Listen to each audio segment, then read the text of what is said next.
The mining station on Kepler 442b had been quiet for 3 days. Too quiet. Sarah Chen pressed her face against the reinforced viewport of the emergency shelter, watching the purple sky darken as the system's twin suns set behind jagged mountains. At 17, she was the youngest person on the station, brought along because her parents were the lead geologists for the Terra Mining Consortium. Now she was the only one left. The attack had come without warning. Massive shapes had descended from the clouds like living nightmares, their scales gleaming obsidian black in the alien sunlight. Dragons.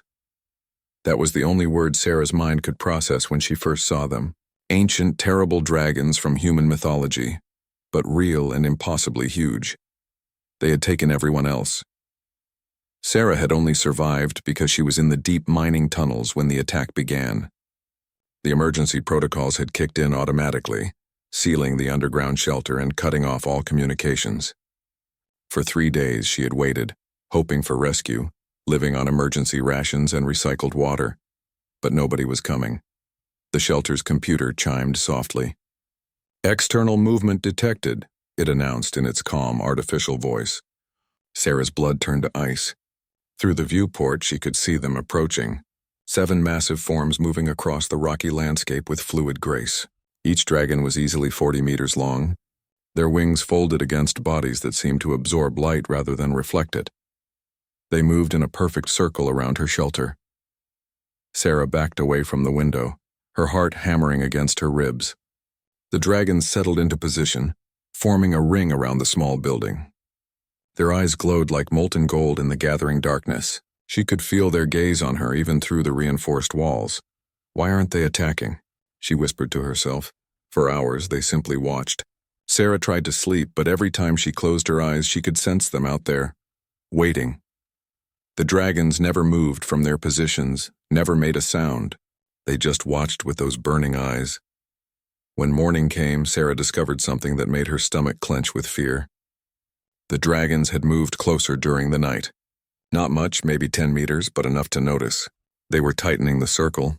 The shelter's communication array was damaged, but Sarah managed to get the emergency beacon working. She sent out a distress signal, knowing it would take days for any rescue ship to reach this remote world. If anyone was even listening, as the day progressed, the dragons moved closer again. Sarah could now see the details of their scales, the way they shifted and rippled like liquid metal. Their heads were elongated and intelligent, with rows of teeth that looked like they could tear through the shelter's walls without effort. But they didn't attack. On the second day of the siege, Sarah made a disturbing discovery. While reviewing the station's security footage, she found records of the attack. The dragons hadn't simply destroyed everything in sight. They had been selective, careful. They had captured the humans alive, loading them into strange organic pods that hung beneath their bellies. Her parents were alive. Everyone was alive, but why? Sarah asked the empty shelter. What do they want with us? The answer came on the 3rd day. Sarah was reviewing the geological surveys her parents had been working on when she noticed something odd. The mining operation had been focused on a specific mineral deposit deep underground, crystalline formations that contained trace amounts of a rare element called zirconium. According to the reports, these crystals resonated at specific frequencies when exposed to electromagnetic fields, the same frequencies used in human faster-than-light communication. Sarah's hands trembled as she pulled up more data. The dragons weren't random monsters. They were intelligent, and they had been drawn to this world by human technology. As if responding to her realization, one of the dragons lifted its massive head and looked directly at the viewport where Sarah stood. For a moment, their eyes met across the glass. The dragon's gaze was ancient and knowing, filled with an intelligence that made Sarah's skin crawl. Then it spoke. The words didn't come through the shelter's communication system. They appeared directly in Sarah's mind, clear and precise despite their alien origin. "Young human," the voice said. "Neither male nor female, but somehow both. We know you are listening. We know you understand." Sarah stumbled backward, her hand flying to her mouth. The dragon's head tilted slightly, a gesture that seemed almost curious. "Your species has taken something that does not belong to you." The voice continued. "The singers. The crystal singers. They have been silent for 300 of your years, and now they cry out in pain. The mining crystals." The dragons were talking about the mining crystals. "We do not wish to harm your kind," the voice said. "But the singers must be freed. Your people have broken the ancient laws that existed long before your species learned to walk upright." Sarah found her voice, though it came out as barely a whisper. "What do you want?" "You will come with us," the dragon replied. "You will see what your kind has done. You will understand why the singers must be returned to their home among the stars." "And if I refuse?" There was a long pause. When the dragon spoke again, its mental voice carried a weight of sadness that surprised Sarah. "Then your people will remain our guests until one of your kind chooses wisdom over ignorance. We are patient. We have waited 3 centuries. We can wait 3 more." Sarah looked around the shelter at the dwindling supplies, at the communication equipment that could take days to bring help. Even if rescue came, what could they do against creatures like these? The dragons could have torn apart the shelter at any time. They were choosing not to. "You won't hurt them?" Sarah asked. "The people you took? They are guests," the dragon assured her. "Uncomfortable guests, perhaps, but unharmed. Your species' tendency toward violence is concerning, but you are not responsible for the sins of your elders." Sarah moved back to the viewport. The dragon was still watching her, its golden eyes reflecting a patience that seemed to span millennia. Around the shelter, the other 6 dragons remained motionless, waiting for her decision. For the first time since the attack, Sarah felt something other than fear. She felt curious. What had her people really done? What were these crystal singers? And why did these ancient creatures seem more interested in justice than revenge? "If I come with you," Sarah said slowly, "will you tell me the truth? About everything?" The dragon's mental voice carried what might have been approval. "Truth is all we have ever offered, young human. Your species simply has not learned to listen." Sarah Chen took a deep breath and made her choice. The first thing Sarah noticed when she stepped outside the shelter was the size. Even though she had seen the dragons through the viewport, nothing had prepared her for standing next to a creature whose head was larger than her entire body. The dragon's scales weren't just black, they seemed to absorb light, creating patches of absolute darkness across its hide. The second thing she noticed was the smell. Not the sulfur and brimstone she expected from mythological dragons, but something clean and sharp, like ozone after a lightning storm. The dragon that had spoken to her lowered its massive head to her level. This close, Sarah could see that its eyes weren't just golden. They held depth, like looking into molten amber with stars floating inside. "I am Nethys," the dragon said, its mental voice somehow gentler now that they were face to face. "I am the speaker for this flight." "What are you called, young human?" "Sarah," she managed, surprised by how steady her voice sounded. "Sarah Chen." "Sarah Chen," Nethys repeated, seeming to taste the name.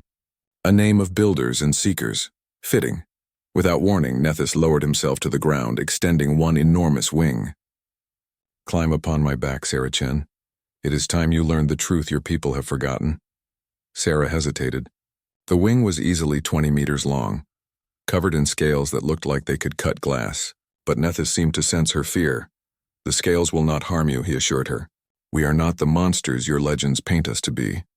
As Sarah climbed onto the dragon's back, she was surprised by the warmth that radiated through the scales. Nethys had a ridge of larger scales along his spine that formed natural handholds, as if dragons were meant to carry riders. "Hold tight," Nethys warned. The takeoff was smoother than Sarah expected. One moment they were on the ground, the next they were rising into the purple sky with powerful beats of Nethys's wings. The other 6 dragons followed, forming a protective formation around them. "Where are we going?" Sarah asked, her voice nearly lost in the rushing wind. "To the Heart Song," Nethys replied. "To the place where your people's crime began." They flew for hours across landscapes that seemed pulled from an alien dream. Crystalline forests reflected the twin suns in rainbow patterns. Rivers of liquid mercury wound between mountains of green glass. Sarah had seen the geological surveys, but experiencing this world firsthand was completely different. "Your world is beautiful," Sarah said. "It is not our world," Nethys corrected. "We are guardians, not owners. The dragons have been guardians of the Crystal Singers since before your son was born." "What exactly are the Crystal Singers?" Nethys was quiet for so long that Sarah thought he hadn't heard her. Finally, his mental voice returned, heavy with ancient sorrow. "They are the oldest children of the universe. Sarah Chen, born in the first stellar nurseries, when the cosmos was young and magic still flowed freely through space. They are living crystals, but more than that, they are the universe's memory keepers. Below them, the landscape began to change.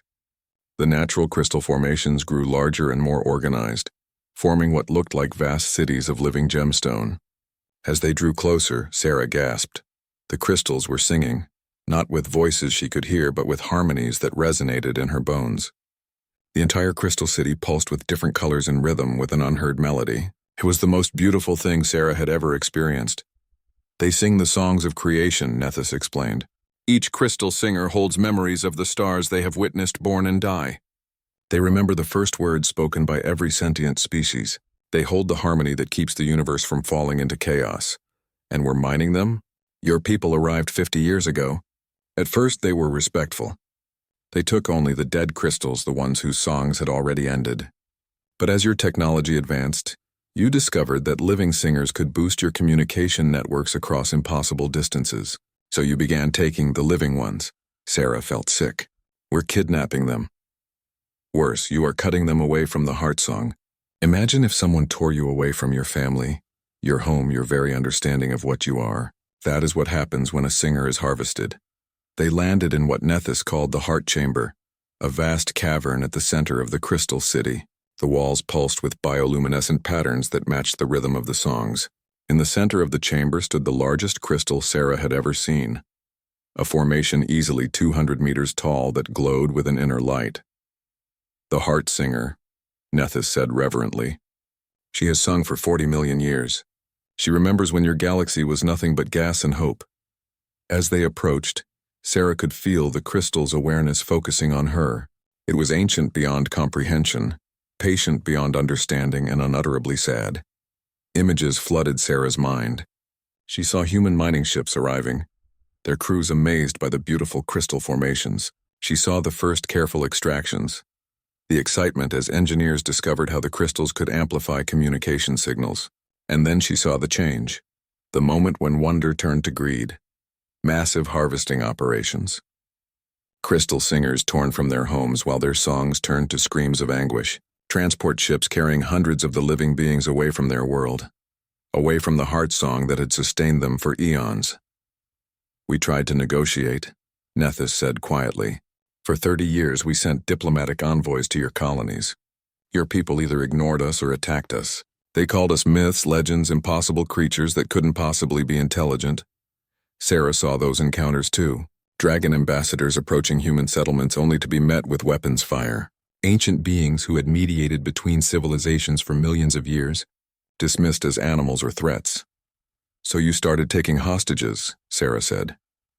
We started taking witnesses, Nethys corrected. Your species has one trait that makes you unique among all the races we have encountered. You can change. You can learn. You can choose to be better than your nature demands. The heart singer pulsed brighter, and Sarah felt its attention focus more intently on her. New images flooded her mind, not of the past but of possibilities.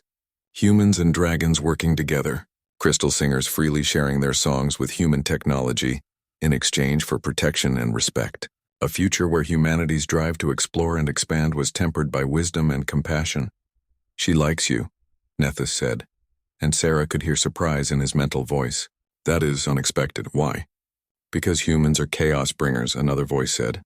Sarah turned to see a second dragon approaching, this one slightly smaller than Nethys, with scales that seemed to shift between blue and silver. Your species spreads across the galaxy like a virus, consuming everything in your path. Corvain speaks harshly but not untruthfully, Nethys said. In 300 years, your people have claimed more territory than most species manage in 3,000. You reproduce quickly, adapt faster than any other sentient race, and your technology advances at a rate that terrifies older civilizations. You make us sound like a plague, Sarah said. To many species you are, Corvain replied bluntly. The Christek Confederation has voted 3 times to sterilize your home system before you can spread further. The Void Walkers have placed bounties on human ships. Even the peaceful builders of Andromeda have begun closing their borders to human contact. Sarah felt a chill that had nothing to do with the cavern's temperature. You're saying the entire galaxy is afraid of us? Not afraid, Nethys said carefully. Concerned. Your species has the potential for great good or great evil. You could become the universe's greatest protectors, or its most efficient destroyers. The heart singer pulsed again, and Sarah felt its ancient consciousness reaching toward her with something that felt like hope. But she believes you can choose the right path, Nethys continued, and if the eldest singer believes it, perhaps there is still hope for both our species. Sarah looked around the crystal cavern, at the living formations that had sung for millions of years, at the dragons who had protected them across eons. For the first time, she began to understand the true scope of what was happening. This wasn't just about mining rights or territorial disputes. This was about what humanity would become as it spread across the stars, and somehow the choice was being placed in her 17-year-old hands. Sarah pressed her palm against the heart singer's surface and felt the universe explode into song. It wasn't like the gentle mental communication she had experienced with Nethys. This was overwhelming, magnificent, and utterly alien. She could hear the birth cries of stars, the whispered secrets of black holes, the lullabies that planets sang to their moons. Every melody that had ever existed seemed to flow through the crystal and into her consciousness. But something else happened that made both Nethys and Corvain recoil in shock. Sarah began to sing back, not with her voice. Her throat couldn't have produced the harmonic frequencies that resonated through the crystal chamber. Instead, something deep inside her mind found the rhythm of the heart song and added to it. Her human thoughts, her memories, her dreams became part of the cosmic melody. The heart singer's glow intensified until the entire cavern blazed with golden light. "Impossible," Corvain whispered, his mental voice stunned. "No non-singer has ever been able to join the heart song. Even we dragons can only listen." Sarah could feel the ancient crystal's amazement mixing with her own. In 40 million years of existence, the heart singer had never experienced anything like this. Human consciousness was chaotic compared to the ordered minds of other species, but that chaos wasn't destructive. It was creative. Sarah's thoughts didn't disrupt the heart song. They added new harmonies, new possibilities that had never existed before. Through the connection, Sarah began to understand things that no human had ever known. She could feel the pain of every harvested crystal singer, scattered across human space like torn fragments of a symphony. But she could also feel something else, a resonance between human neural patterns and singer consciousness that neither species had recognized. "We're compatible," Sarah breathed, pulling her hand back from the crystal. "Humans and singers were meant to work together." "What do you mean?" Nethys asked, though Sarah could sense he was beginning to understand. "The singers store memories and experiences, right? But they're passive. They record what happens around them. Humans are different. We don't just experience things, we imagine new possibilities. We create." Sarah turned to face the two dragons, her mind racing with implications. What if the singers weren't meant to just preserve the universe's memory? What if they were meant to help shape its future? The heart singer pulsed again, and Sarah felt its agreement flooding through the chamber. Images flashed through her mind, visions of what could be. Human ships traveling between stars with singer navigation systems that could predict safe paths through space-time itself. Crystal formations on human worlds that could amplify not just communication, but human creativity and problem-solving abilities. A symbiosis between species that could accelerate the growth of knowledge and wisdom throughout the galaxy. "The mining operations," Sarah said suddenly, "they're not just cruel, they're wasteful. We're taking the singers away from their network, cutting them off from the heart song. Of course they can't function properly." Corvain's scales shifted from blue to a darker shade of silver. "Even if this is true, how does it help? Your people will not listen to one human child, and they certainly will not abandon their profitable mining operations based on the word of dragons they consider mythical beasts." Sarah felt a spark of the determination that had driven humanity across the stars. "Then we'll have to show them." "Show them what?" "What's possible when humans and singers work together properly." Before either dragon could respond, alarms began echoing through the crystal chamber. The heart singer's glow shifted from golden to red, and Sarah felt a wave of distress ripple through the network of crystal singers. "What's happening?" Sarah asked. Nethys lifted his head, his eyes blazing with sudden fury. "Human ships, 3 harvesting vessels approaching the outer crystal fields." Through the heart singer's consciousness, Sarah could feel the approaching ships like a wound opening in space. They were massive industrial vessels, designed to strip mine entire crystal formations in a matter of hours. She could sense the terror of the singers in their path, beings who had sung for millennia about to be torn from their homes. "Can you stop them?" Sarah asked. "We could destroy the ships," Corvain said grimly, "but that would mean killing the crews, and it would only bring more human fleets seeking revenge. There has to be another way." Sarah closed her eyes and reached out through the Heart Singers network, trying to understand the approaching threat. The harvesting ships were automated for the most part, controlled by a small crew of technicians. Their captain was someone named Marcus Webb, a career mining supervisor who had been working the crystal fields for 15 years. As she touched his mind briefly, Sarah gasped. Webb wasn't a monster. He was tired, conflicted, and increasingly disturbed by what he had seen happen to the crystal formations over the years. He had noticed patterns in the way the crystals dimmed when they were harvested, the way entire formations seemed to die when key components were removed. He suspected the crystals might be alive, but corporate policy demanded results, not speculation. "I have an idea," Sarah said, "but I need to get to those ships." "Absolutely not," Nethys replied immediately. "It is too dangerous." "More dangerous than letting them strip mine another crystal field?" Sarah moved back to the Heartsinger and placed both hands on its surface. This time she was ready for the connection.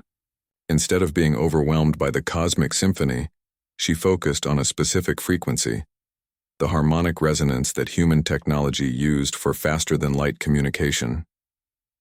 "What are you doing?" Corvain demanded.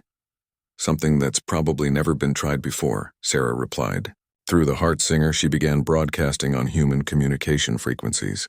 Not words, but music, the actual song of the crystals, translated into patterns that human receivers could detect. Every ship, every colony, every communication relay in the system suddenly filled with the sound of the universe singing. On the approaching harvesting vessels, Captain Webb and his crew found themselves listening to something impossible. Their communication systems were picking up signals unlike anything in their databases. Not random noise or alien chatter, but music of such complexity and beauty that it brought tears to their eyes. And through that music, Sarah began to speak. "Captain Webb," her voice came through the ship's speakers, somehow perfectly clear despite the vast distance. "My name is Sarah Chen. I'm the survivor from the mining station on Kepler 442b. I need you to listen to me very carefully." On the bridge of the lead harvesting ship, Captain Webb stared at his communication console in disbelief. "How is this possible? We're receiving her signal through the crystal resonance network itself." "Captain," Sarah continued, "the crystals you're about to harvest, they're alive. They're not just alive, they're conscious, ancient, and they're in pain." Through the network, Sarah shared what she had learned. She showed the human crews the memory flashes from the Heartsinger, the connections between crystal formations, the way the singers communicated across vast distances through harmonic resonance. "This is impossible," Webb's communications officer whispered. "These signals are coming from everywhere at once.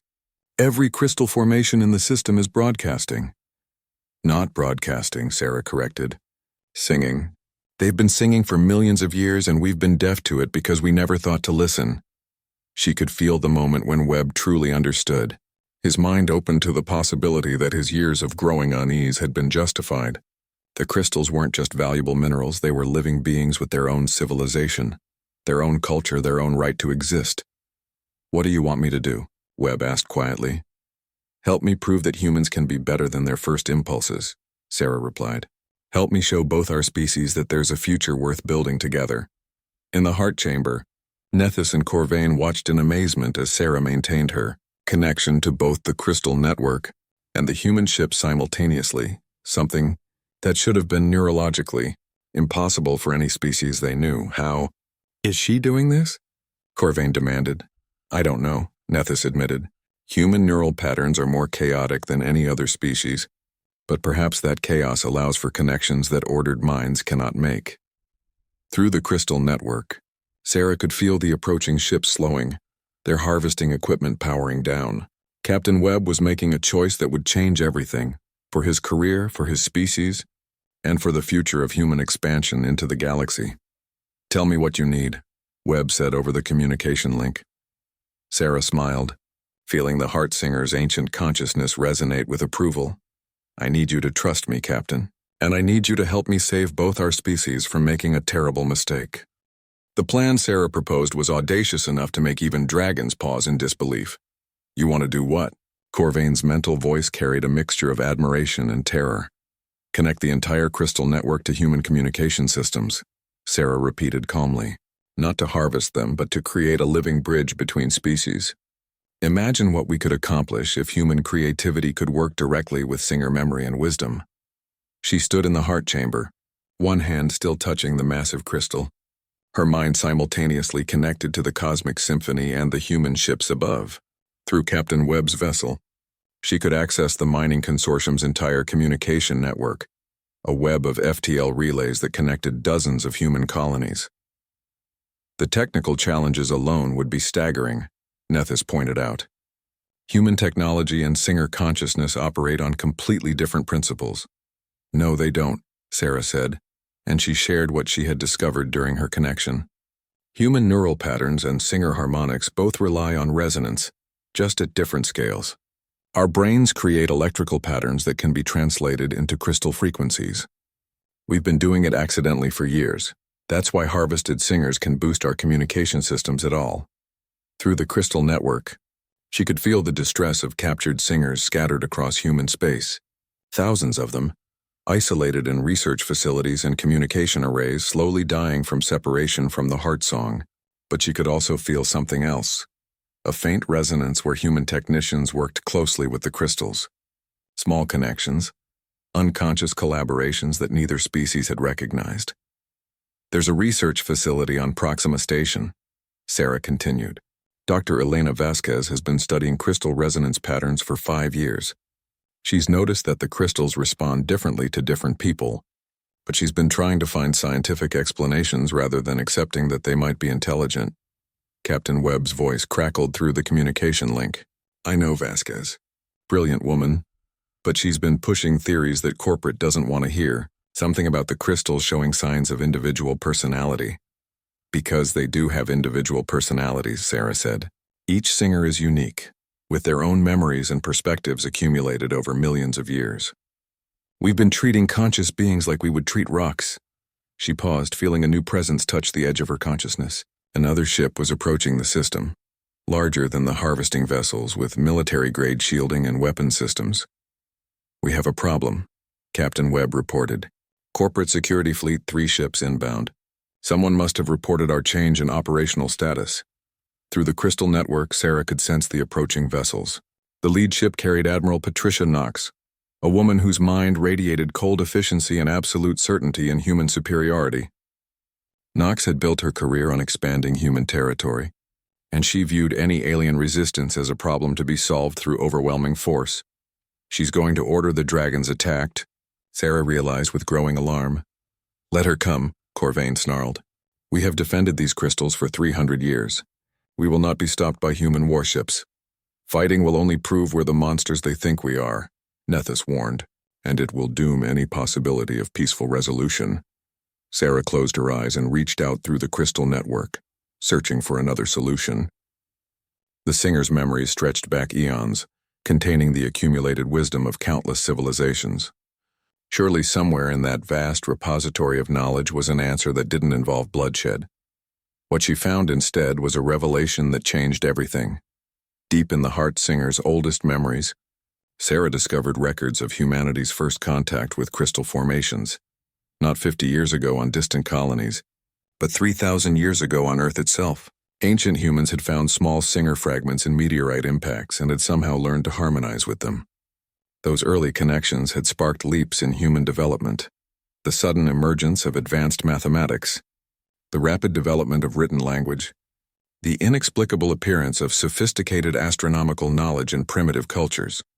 You've been influencing human development for millennia, Sarah breathed. The Heart Singer's agreement resonated through the chamber. Images flowed through Sarah's mind. Ancient humans working with crystal fragments to develop tools and technologies that should have been beyond their primitive understanding. The Singers hadn't been invasive. They had simply offered their accumulated knowledge to any human mind, open enough to receive it. But as human civilization advanced, people had forgotten the source of their inspiration. The crystal fragments had been lost, dismissed as mere curiosities or destroyed in wars and natural disasters. The connection had been broken, and both species had been diminished by its loss. That's why we're compatible, Sarah realized. Humans and singers have been symbiotic partners for thousands of years. We've just forgotten how to work together. The approaching military ships were now close enough for direct communication. Admiral Knox's voice cut through the crystal harmonics with metallic authority. Unknown vessels in the Kepler 442 system. You are ordered to withdraw immediately. This is a restricted mining zone under Terra Consortium jurisdiction. Captain Webb responded carefully. Admiral Knox, this is Captain Marcus Webb of the Harvesting Fleet. We've made contact with the missing survey team survivor. The situation here is more complex than our initial reports indicated. Explain. Sarah felt Captain Webb's hesitation through the communication link. What he said next would determine whether this ended in understanding or violence. The crystal formations show signs of being an intelligent species, Admiral. We've documented communication patterns, organized social structures, and what appears to be a planetary consciousness network. The silence that followed was deafening. Captain Webb, Admiral Knox finally replied, her voice dangerously quiet. Are you telling me you've halted operations because you think rocks are talking to you? Admiral, I'm telling you that we may have been committing genocide for the past 50 years. Through the crystal network, Sarah felt Admiral Knox's reaction like a cold wind. The woman's mind was already calculating responses. Court-martial for Webb, replacement crews for the harvesting operation, increased security to prevent further complications. Admiral, Sarah said, broadcasting directly through the communication network. My name is Sarah Chen. I'm the survivor from the mining station. I need you to listen to what I've learned. Miss Chen, I'm relieved to hear you're safe. Prepare for immediate evacuation. We'll have you debriefed and back to civilized space within the week. I'm not going anywhere, Sarah replied firmly. Not until you understand what's really happening here. She could feel Admiral Knox's irritation growing. In the woman's mind, this was a simple situation. Retrieve the survivor. Eliminate any alien threats, resume profitable operations. The possibility that the aliens might have legitimate grievances didn't register as relevant. Miss Chen, you've been isolated for days in a hostile environment. You're experiencing trauma-induced delusions. The medical team will help you sort through what's real and what's psychological stress. Sarah felt anger flare through her, not just her own, but the accumulated frustration of every singer who had been dismissed, ignored or harvested over the past 50 years. But alongside the anger came something else. The vast patience of creatures who had watched stars being born and had learned that all things, even human stubbornness, could be overcome with time and wisdom. Admiral Knox, Sarah said, her voice carrying harmonic overtones from the crystal network that made it impossible to ignore. I'm going to show you something that will change how humanity sees itself and its place in the universe. The only question is whether you're brave enough to look. Through the network, Sarah began broadcasting not just to the human ships, but to every crystal formation in the system. For the first time in 300 years, the singers raised their voices in perfect unison, creating a song that resonated through space itself. The effect was immediate and overwhelming. Every piece of human technology in the system began picking up the harmonic frequencies. Ship computers translated the patterns into visual displays of staggering beauty. Communication arrays filled with music that seemed to come from the universe itself. And in that music, Admiral Knox heard something that made her absolute certainty begin to crack. She heard the voice of the cosmos, ancient and patient and infinitely wise, asking humanity a simple question: what will you choose to become? Admiral Patricia Knox had built her career on certainty. 30 years of military service had taught her that the universe was divided into simple categories: threats and resources, allies and enemies, victory and defeat. But as the cosmic song filled her flagship's bridge, those comfortable certainties began to crumble. The harmonic frequencies weren't just beautiful, they were impossible. Her chief science officer, Commander Torres, was staring at his displays with the expression of a man watching physics rewrite itself. Admiral, Torres said quietly, these signals are coming from crystalline formations throughout the system, but they're perfectly synchronized. The level of coordination required would need faster than light communication, but the crystals aren't using any technology we can detect. Because they are the technology, Sarah's voice replied through the communication system. Admiral, Every crystal formation in this system is part of a single consciousness network that spans millions of years. They don't need machines to communicate. They are the communication. Through the crystal network, Sarah could feel Admiral Knox's resistance warring with her growing amazement. The woman's military training demanded skepticism, but the evidence was overwhelming. No human technology could coordinate signals across an entire star system with this level of precision. Even if this is true, Admiral Knox said finally, it doesn't change our situation. Humanity needs the resources these crystals provide. Our expansion depends on faster-than-light communication. We can't simply abandon our colonies because we've discovered aliens. No one's asking you to abandon anything, Sarah replied. I'm asking you to consider a partnership instead of exploitation. She reached deeper into the crystal network, drawing on the Heartsinger's vast memory to show Admiral Knox something that no human had ever seen before. The true scope of galactic civilization. Images flooded the Admiral's mind. Thousands of species scattered across the galaxy, each with their own unique abilities and perspectives. The crystalline formations that humanity had been mining existed on hundreds of worlds, creating a communication network that connected civilizations separated by impossible distances. The Singers aren't just a single species, Sarah explained as the visions continued. They're the galaxy's nervous system. Every major civilization has developed in partnership with crystal formations. Every species except one. Humans, Admiral Knox breathed. Humans, Sarah confirmed. We're the only species that developed FTL communication independently, without Singer partnership. That's why other races are afraid of us. We represent chaos in a galaxy built on harmony. Through the crystal network, Sarah showed the Admiral what that chaos looked like from an outside perspective. Human expansion was violent and unpredictable compared to other species. Where most races took centuries to colonize a new world, humans established settlements within years. Where other species negotiated carefully with existing ecosystems, humans reshaped entire planets to suit their needs. But chaos isn't always destructive, Sarah continued. Sometimes it's creative. Sometimes it's exactly what a system needs to grow beyond its current limitations. She felt Admiral Knox's mind opening to new possibilities, and through the Heartsinger's consciousness, Sarah began to demonstrate what true human-Singer cooperation could accomplish. The crystal network suddenly blazed with new patterns as Sarah's chaotic human creativity merged with Singer memory and wisdom. Together, they solved problems that had puzzled galactic civilization for millennia.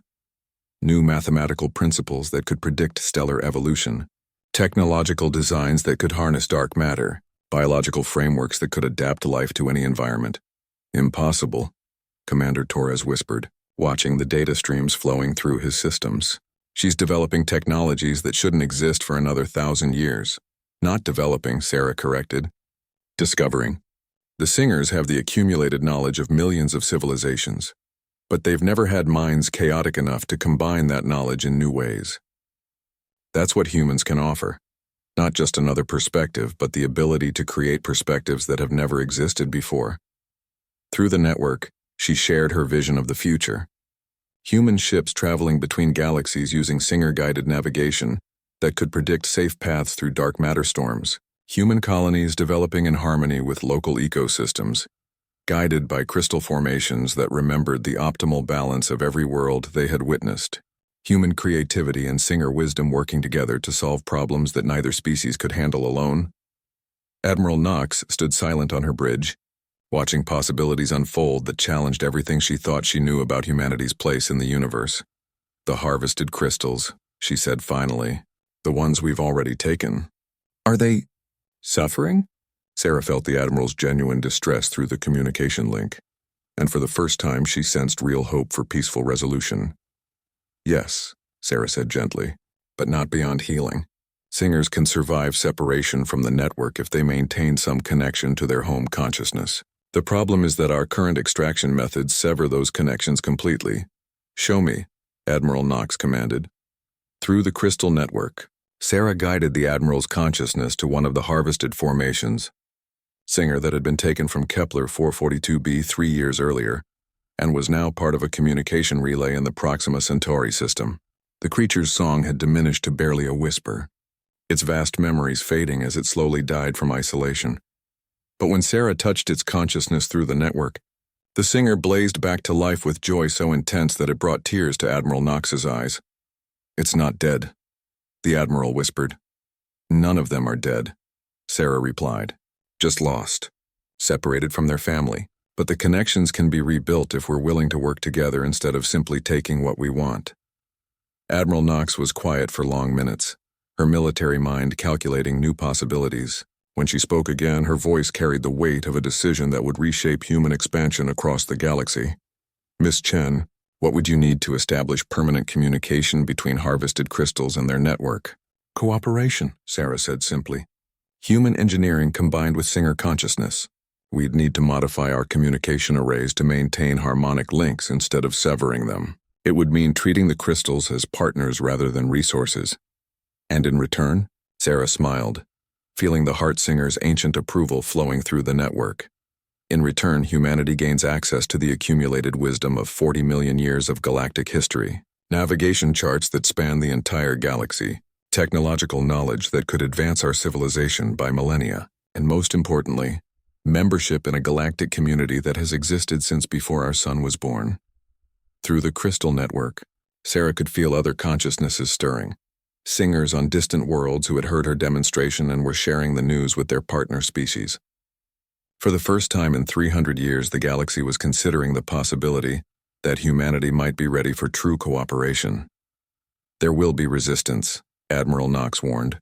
"Corporate interests, military traditionalists, xenophobic colonies. Not everyone will accept this change easily." "Change is never easy," Sarah agreed. "But the alternative is continued isolation, continued conflict, and eventually, the kind of galactic war that could destroy everything we've built." She paused, feeling a new presence in the crystal network, ancient, vast, and impossibly patient. The great singer, the oldest crystal consciousness in the galaxy, had awakened to observe what was happening in this distant system. "Admiral," Sarah said quietly, "you're not just making a decision for humanity. You're making a decision for the future of galactic civilization itself." Admiral Knox closed her eyes and listened to the cosmic song filling her ship's communication systems. In that music, she heard the voice of the universe offering humanity a choice: continue as conquerors and eventually face the unified resistance of every other species, or evolve into something greater than any single race could become alone. "Miss Chen," Admiral Knox said finally, "I'm going to do something that will probably end my career. I'm ordering an immediate halt to all crystal harvesting operations and requesting emergency diplomatic authorization to negotiate humanity's first official contact with an alien civilization." Through the crystal network, Sarah felt the joy of thousands of singers across the galaxy as the possibility of peace became reality. "Admiral," Sarah said, "I think you're about to save two species from making the biggest mistake in their history." The first sign that Admiral Knox's decision would face serious opposition came 18 hours later, when 3 corporate battlecruisers dropped out of FTL at the edge of the Kepler 442 system. Sarah felt their arrival through the crystal network like a discordant note in the cosmic symphony. The lead ship broadcast corporate override codes, demanding immediate resumption of mining operations and the arrest of Admiral Knox for exceeding her authority. "This is Director Harrison of Terra Consortium Security," the transmission announced. "Admiral Knox, you are relieved of command pending investigation of your unauthorized contact with hostile alien forces." Sarah was still in the heart chamber, her connection to the crystal network now permanent, rather than temporary. Over the past day, she had helped establish communication links with every harvested singer in human space, and the results had been extraordinary. Crystal-enhanced communication networks were now carrying more data than ever before, while the singers themselves began to recover their fading songs. "They're afraid," Nethys observed, his massive form coiled around one of the smaller crystal formations. "Corporate interests, political powers, military traditionalists, they fear losing control of humanity's expansion. Change threatens existing power structures," Corvain added grimly. "There will be those who prefer profitable exploitation to beneficial cooperation." But Sarah had learned something during her time connected to the Heart Singer's vast consciousness. Human nature was more complex than either its critics or defenders understood. Yes, humans could be greedy, violent, and destructive, but they could also be remarkably adaptable when presented with better alternatives. Admiral Knox, Sarah said through the communication network. Let me talk to Director Harrison. Miss Chen, with respect. Corporate directors don't usually listen to 17-year-old mining station survivors. Then it's time they learned, Sarah replied. She reached out through the crystal network, touching the consciousness of singers throughout human space. What she found was remarkable. Dozens of human technicians and researchers who had begun to suspect the truth about crystal consciousness, but had been afraid to voice their concerns. Dr. Elena Vasquez on Proxima Station, Engineer James Park on the Vega colony, Xenobiologist Maria Santos in the Centauri system. One by one, Sarah connected with these scattered humans, sharing her discoveries and inviting them to join the growing network of cooperation between species. Director Harrison, Sarah's voice suddenly filled the corporate battlecruiser's communication systems, carrying harmonic undertones that made it impossible to ignore. My name is Sarah Chen and I have something to show you. Miss Chen, you are in violation of corporate security protocols. Report to the designated extraction point immediately for debriefing. No, Sarah said simply, but I will show you why that's no longer possible. Through the crystal network, she began broadcasting everything she had learned. Not just to Director Harrison's ship, but to every human vessel, colony, and communication relay in the galaxy, the true nature of the Crystal Singers. The history of their ancient partnership with humanity. The potential for cooperation that could advance human civilization by millennia. The response was immediate and overwhelming. On Proxima Station, Dr. Vasquez stood before her research crystals and watched them come alive with renewed song as their connection to the network was restored. On the Vega colony, Engineer Park witnessed his crystal-enhanced power systems suddenly operating at efficiency levels that should have been impossible. Throughout human space, technologies that had been barely functional began performing beyond their theoretical limits. What's happening to our systems? Director Harrison demanded. They're working the way they were meant to work, Sarah replied. The crystals aren't just passive components, they're active partners. When you treat them as intelligent beings instead of mere resources, they become willing collaborators instead of reluctant slaves. Through the network, Sarah could feel the amazement of human technicians across the galaxy as their crystal-enhanced systems transformed. Communication delays between star systems dropped to near instantaneous levels. Navigation computers began providing route calculations that reduced travel time by orders of magnitude. Research facilities found their quantum computers solving problems that had puzzled scientists for decades. But the most remarkable change was happening aboard Admiral Knox's flagship. Sarah's parents, Dr. Michael and Dr. Linda Chen, had been held aboard one of the Dragon vessels for the past week. They had been treated well, more like honored guests than prisoners, but they had been terrified for their daughter's safety. Now, as the crystal network carried Sarah's voice across space, they realized that their 17-year-old daughter had somehow become the bridge between two civilizations. Sarah? Dr. Linda Chen's voice came through the communication system, trembling with emotion. Mom, Sarah replied, her own voice breaking slightly. I'm okay. More than okay. I've learned things that will change everything for our family, our species, our future. Through the network, she shared her experiences with her parents, the wonder of connecting with 40-million-year-old consciousness, the revelation of humanity's true potential, the possibility of cooperation that could reshape galactic civilization. Our baby girl has become a diplomat, Dr. Michael Chen whispered to his wife. More than that, Sarah corrected gently. I've become something new, human and singer consciousness working together. I'm the first of what we could all become if we choose cooperation over conquest. Director Harrison's voice cut through the family reunion with cold corporate logic. Miss Chen, regardless of your discoveries, Terra Consortium has invested billions of credits in crystal harvesting operations. We cannot simply abandon those investments based on alien propaganda. Then don't abandon them, Sarah replied. Transform them. Show me your most profitable mining operation, and I'll show you how partnership with the singers can make it 10 times more effective. She reached out through the network to the largest crystal harvesting facility in human space, the massive industrial complex on Kepler 62F that had been strip mining crystal formations for 20 years. Through the singer's consciousness, she could feel the pain of hundreds of captured beings, slowly dying in isolation from their network. But she could also feel something else the untapped potential of what those singers could accomplish if they were treated as partners rather than prisoners. Director Harrison, Sarah said, patch me through to the Kepler 62F operation. That's classified. Director, Admiral Knox interrupted. I strongly recommend you comply. What Miss Chen has demonstrated here could revolutionize our entire approach to galactic expansion. Reluctantly, Director Harrison established a communication link with the mining facility.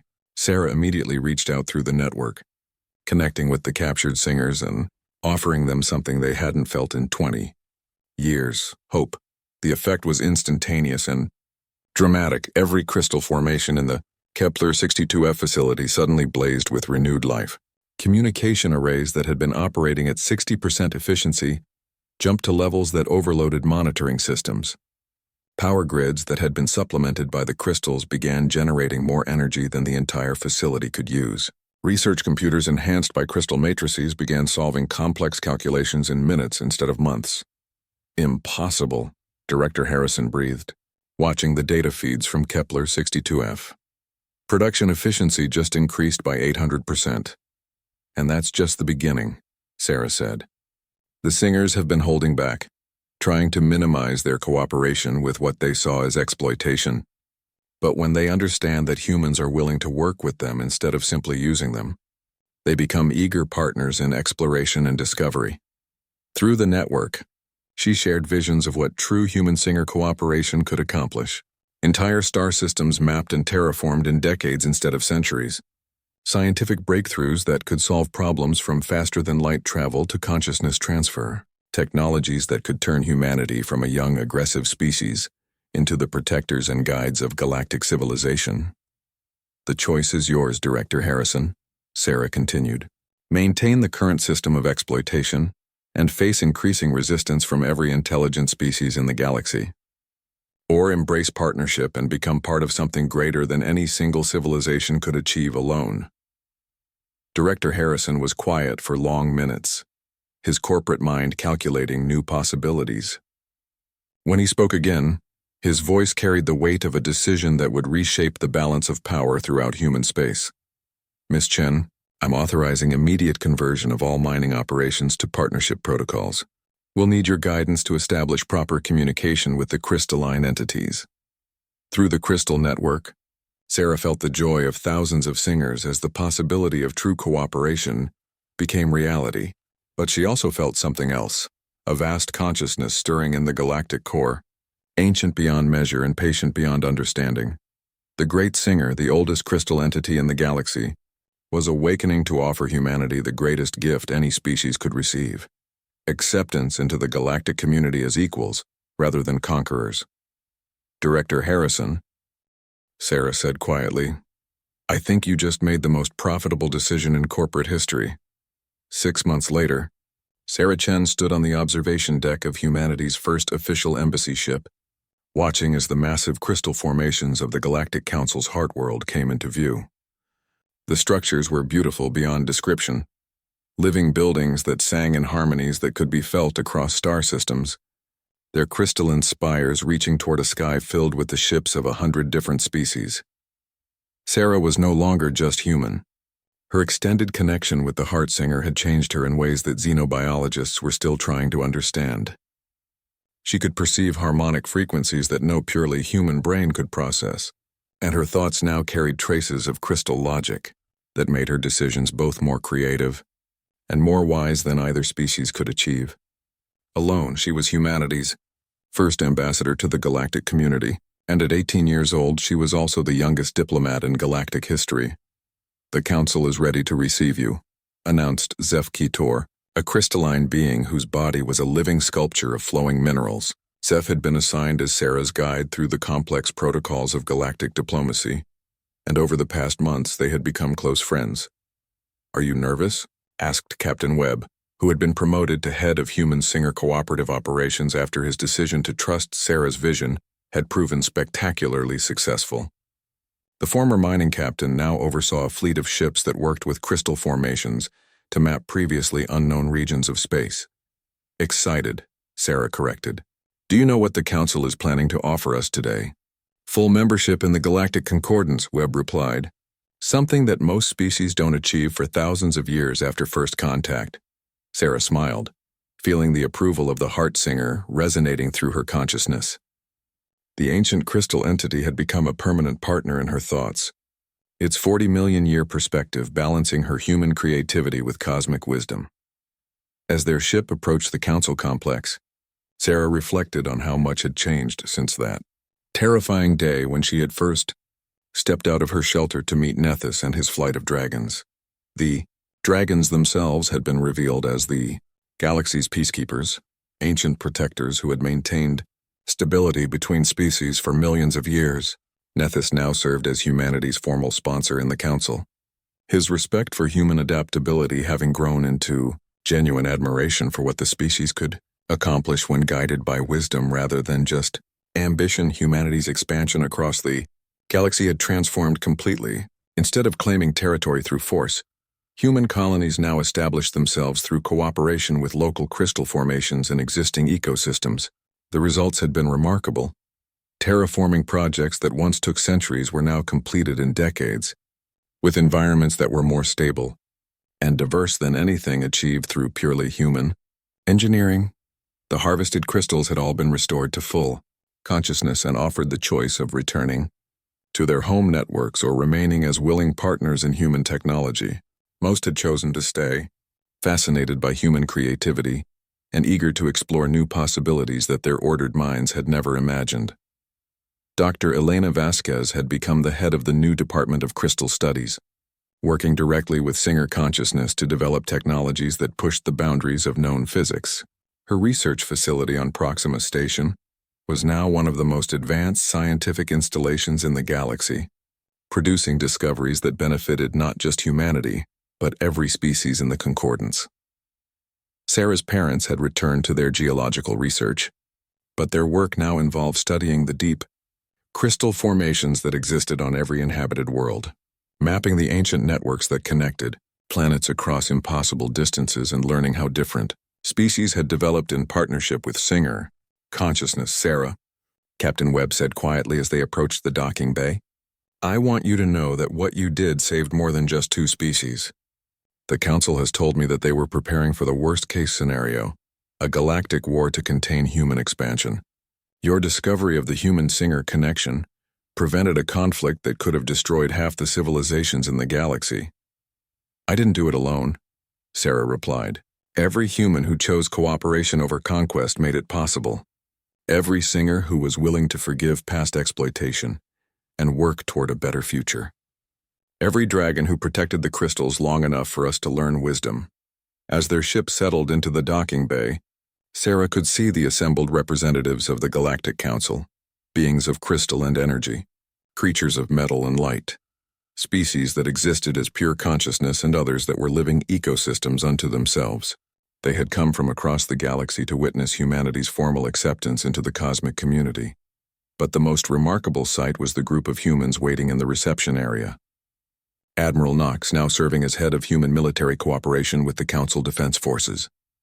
Director Harrison, who had transformed Terra Consortium into the most successful cooperative mining operation in galactic history.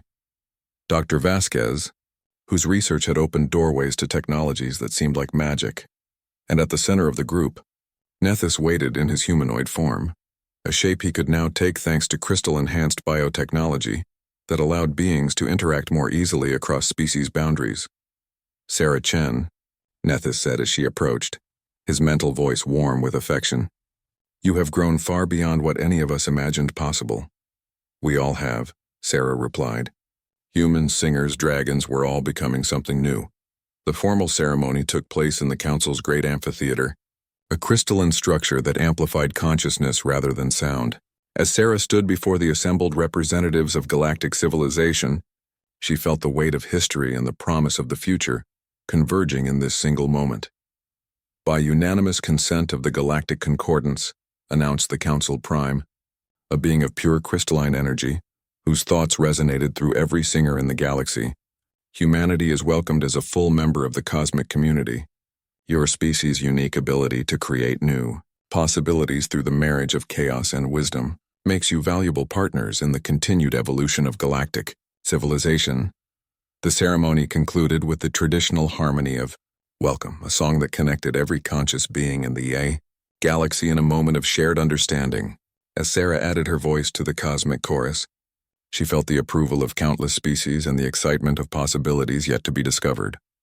Later, as the embassy ship prepared to return to human space, Sarah stood once again on the observation deck, watching the council world recede into the distance. But through the crystal network, she remained connected to every singer in the galaxy, her consciousness now part of a web of awareness that spanned the cosmos.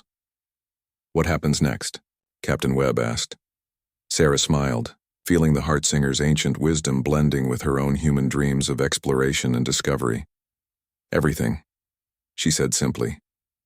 "We explore new galaxies, discover new forms of consciousness, learn to create technologies that can nurture life on cosmic scales. We become the species we were always meant to be, not conquerors but gardeners of the universe." Through the crystal network, she could feel the agreement of billions of conscious beings across the galaxy. Humanity had found its place in the cosmic community, not as rulers or subjects, but as partners in the greatest adventure imaginable, the continued evolution of consciousness itself. And in the depths of space, ancient crystal formations sang with joy, their 40-million-year wait finally over. The chaotic children of Earth had learned wisdom, and the universe would never be the same. The dragons had been right. Humans could choose to become something greater than their nature demanded. They had chosen cooperation over conquest, partnership over domination, and in doing so, they had saved not just themselves but the future of galactic civilization. Sarah Chen, once a frightened 17-year-old mining station survivor, now stood as proof that the smallest individual could change the fate of entire species. And as her ship carried her toward new adventures among the stars, she carried with her the hopes and dreams of every conscious being who dared to believe that the universe could become more than the sum of its parts. The unthinkable had happened. Humanity had chosen to grow beyond its limitations, and the galaxy would never be the same.